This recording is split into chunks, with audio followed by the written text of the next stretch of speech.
So nearly 2 years after the release of Everything's for Sale and after being kidnapped by Fort Knox, Boogie's back outside with Joey Badass. We're gonna go bar for bar and break down these lyrics. It starts off with a chorus. Bitch, I ain't early, I say about time. Shit, I ran up hills in my downtime. Y'all spending all day swatting houseflies. That let me know that y'all not outside. Who are the outside? It's all about the approach. This kind of sounds like he's joking because people have been bugging Boogie ever since the release of Everything's for Sale for more music. So people are like, yo, where are you? You had all this hype. You were signed to Shady. Why haven't you released something else yet? So now he's just basically responding like to the people who are like, oh yeah, now you're finally here. Or like, oh, you're so early, like kind of sarcastically. Like he's like, yeah, no, I ain't early. It's about time for me to be here. Like he took his time. And during his downtime, he was staying busy. He said he's running up hills, but that's kind of like a metaphor for like, I've been staying busy. I've been running around doing stuff while y'all just inside swatting houseflies. Y'all ain't really outside. This then goes into his verse. I've been wanting to smoke when my auntie was on dope. Got a bed full of bodies, got a closet full of ghosts. Yeah, I'm cool with rappers, dudes acting like we close. Shit, I'm the greatest on the coast, and dudes thought that I knew the Pope. He been wanting the smoke, he been wanting the attention, he been wanting the heat. He been wanting people to mess with him since back in the day when his auntie was on dope. He's got a bed full of bodies and a closet full of ghosts. So either literally like a bunch of people in his bed, or he has a high body count in terms of people that he's killed and wrapped in beds and tossed in the river. And then he's got a closet full of ghosts. Kind of like skeletons in your closet, but like they haunting him. Like skeletons in the closet, they just gonna be chilling in there. They ain't gonna do nothing. But when you got a ghost, they're gonna come out and try to bother you. And then yeah, he's saying, he's just, yeah, I'm the best. And dudes thought I knew the Pope, which could literally be the Pope or one of the more legendary rappers on the West Coast. Bless me with the hands that's catching all these dudes' fans. Supposed to be your man's, damn, my dude, you got scammed. Funny that I'm standing next to the dude that made Stan, but never treat me like the fan, because what I am, what I am. And then he's continuing that Pope line with the blessings, with your hands. That dude's fans, like, or all these other dudes' fans, is catching his hands, but they're being blessed by those hands too. And then he's talking about someone else, like, so man, that dude was supposed to be your fam? Yeah, that was your man's, man. He got scammed. Or that could be people talking to him. People who are like, man, Shady ain't doing nothing for you. Because with the next line, he's like, yeah, that's crazy because I'm standing next to M, because he's standing next to the dude that made Stan. But he never treated him, or Eminem has never treated Boogie like Stan. Because what I am, what I am. Which is just going into the song, What I Am by Eminem. That's kind of where he starts pulling that out, that rhyme scheme out. So this song is almost like an homage to Eminem a little bit in that sense too. Whatever you say, I am shit. If I was interested, why would I say I am shit? And the radio don't even play my jam. I give no damn. I'm in Bompton with the fam. Yeah, he's like, whatever you say. Like, you guys have your opinions about me, but shit, if I was interested, why would I say I'm shit? Like, if I was interested in what you guys were saying, like, why would I say this shit? This thing goes in the chorus again, which is exactly the same, but has a Bodman ad-lib thrown in there. And then Joey's verse. Make it this far, I gotta keep a couple scopes on me. Bitch, I'm not a star. I stuffed the chopper with my coat, homie. They know who we are, they just think that we don't know. Reach your hands up in this fire, see if you don't get roast, homie.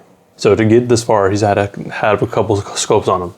That could be like scopes on a gun, or like basically keeping his sights out, like making sure he knows what's going on around him. Well, then this goes more into the gun bar because he ain't a star. He stuffs the chopper in the coat. So he's got a scope on it. 8 years later, I deserve to boast. Still burning bread, I deserve a toast. Champagne spilling, big pimping off the coast. With my pockets full of knots, I could show you these loaves. 8 years later, I deserve to boast. So yeah, he dropped 1999 in 2012. So 8 years later. So yes, he deserves to boast. He's been in the game for 8 years. And it's been a solid 8 years for him. And he's still burning bread. He deserves the toast. Burned bread, or as you heat up bread, it turns into toast. Until you burn it, and then it just becomes burnt bread. Everybody's smiling around me, I ain't said no joke. On the block, sporty Glock 40 in the tote. Said they best friends, fuck it, I'ma need both. But she let me paint her face. Everyone smiling around him, even though he didn't say nothing. Basically just people trying to be yes men, or be on his side. Be friendly to him, so that they're like, oh, maybe Joey will pay attention to me today if I'm nice to him. Like, you don't You don't need to do all that. He probably would prefer if you keep it real with him. I'm like Picasso with the stroke, sleeping with the king and she gotta stay woke. If we ain't in the same boat, then bitch afloat. I'm styling in the drop like a dude slang dope. Continuing on that sex line with the stroke. She's sleeping with the king, but she gotta stay woke. One, to keep an eye on the king, but also, like, she needs to know what's happening around the world. Like, she needs to be able to match his level of wokeness and awareness of what's happening. And if we're not in the same boat, she's gonna be floating. Like, she's gonna be out there. Eyes wide when I'm outside ready for the smoke. Like, I ain't taking totes, I could put you on game. I just hope you taking notes. Bitch, I had the fame way before I learned to cope. Put respect on my name, I'm surrounded by the goats. He keeps his eyes wide open when he goes out because he doesn't know what's out there for him. People might be trying to hit him.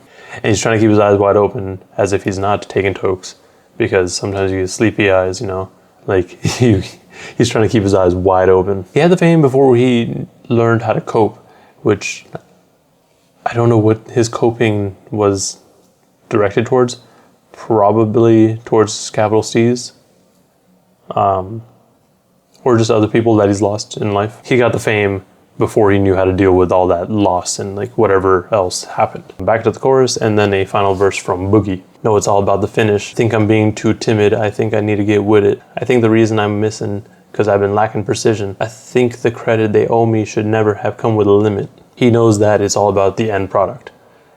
This could be about his career, about music, like the music that he puts out. It could be about a few things really. But I think it's about him talking about his music. Like, he knows that it's really about the end goal or end product, but he may be too timid to release something, or he's too timid to make that decision, whatever he needs to do. He's like, yo, I need to get with it. He thinks the reason that he's missing, well, literally is because you're lacking precision. The reason you miss is because you don't have the precision. But it's also because like he feels like he may be lacking that precision, like with his pen. Like it might not be right to him. And then the credit that they owe me should never come with a limit. That's dope. That's basically saying, yo, I am priceless. Like the MasterCard commercial. I'm the best rapper alive. I'm talking dudes that's sinning. I'm talking dudes that retired. I'm talking dudes that's coming. I'm talking dudes that's tried. I'm talking dudes that died. I'm talking all them combined. He's basically saying, I am the best rapper alive. Man, I've been fighting with a lot of shit. Fighting with myself because I've been fighting my environment. Fighting with my friends because they've been fighting with entitlement. Trying to get inspired. You dudes ain't been no help. He's been through a lot. And I think that's been mostly from Everything's for Sale. Like, he gained a lot of fans, including myself. So there's a lot of people who are like now he has so much attention, people are flocking to him. And he's like, yo, all these dudes that close to me, they think they entitled to something. Got me competing with myself. If I break these mental walls, then I get through to my brain. If I keep smoking this tree, I find the root of my pain. Shit, if I make it through the flame with no burnt skin, while I'm standing in the ash, no, I earned this. I learned that y'all dudes ain't really outside. So he's competing with himself. Like, because like from the line before, he was trying to get inspired and the people around him aren't no help. Like, they aren't inspiring him to be a better rapper or to be a better person. So he's competing with himself and really just comparing whatever he puts out now or in the future to what he's done in the past. So he's got to break through these mental walls and get through his brain, and then he smokes that weed to find the root of his pain. It also helps alleviate the pain a little bit. But I think it's also more along the lines of him like trying to figure out what the cause of his pain and like, I guess, apprehension to putting music out is. And then he learned that people really ain't outside. Like, literally, people aren't outside because of the Rona, but also the people criticizing him and people talking about him aren't really outside. They don't know what's happening. Like, they just dudes on the internet. But yeah, that's I think that's about all I got for this track. So yeah, it does take that rhyme scheme from The Way I Am just a little bit.